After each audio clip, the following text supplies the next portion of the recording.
আমার সুন্নি ভাইয়ের মুখ থেকে পানি কেড়ে নিচ্ছে। হাজিরিন, এই শান্ত 26 আমরা দেখেছেন। এই শান্ত 26 যদি অশান্ত হয়ে যায়, বাংলার মাটিতে আপনাদের তাই হবে না।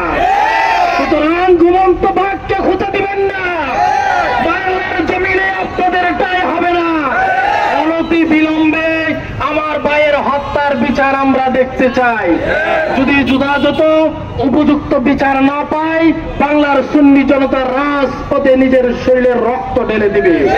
আমরা সবাই প্রস্তুত আছি তো? আগামী কংগ্রেস কর্মসূচি আর মানববন্ধন হবে না। আগামী কর্মসূচি আর এভাবে ভদ্রতা বজায় রেখে হবে না।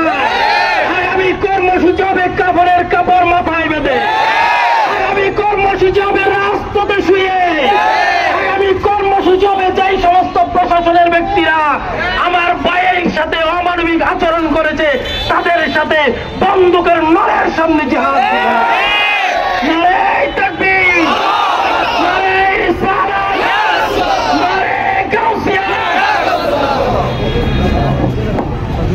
ধন্যবাদ।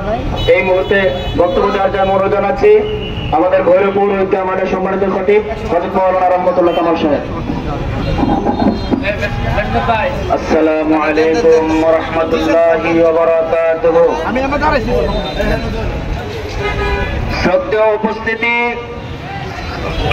আপনারা অবগত, বিরুদ্ধে এই অবস্থান ছিল সকল শ্রেণীর মুসলমানদের ঐক্যে সেই সমাবেশ অনুষ্ঠিত হয়েছে।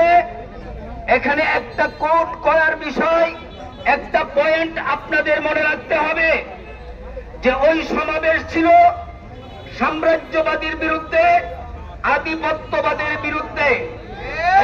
এই সমাবেশকে বানচাল করার জন্য এই দেশের কিছু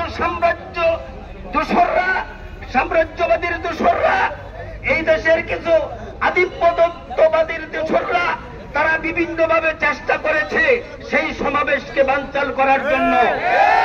কিন্তু বাংলার সুন্নি মুসলমান তাদের কোনো তোয়াক্কা না করে 3 বার স্থান পরিবর্তন করার পরেও বাংলাদেশের সুন্নি মুসলমানরা সেখানে সমবেত হয়েছে।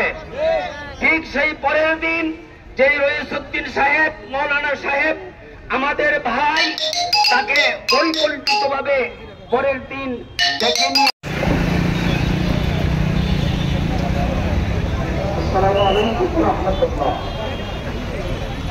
সময় নয়, আমি আমার ভাইকে হত্যা করেছে। কোনো অপরাধ ছিল না, একটাই অপরাধ, তার বুকে নবীর মহব্বত ছিল। নবীকে ভালোবাসার কারণে, আর ভাইয়াকে মহব্বত করার কারণে 26তম সমাবেশকে কনফার্ম করার জন্য সমাবেশকে এই গোটা বাংলাদেশের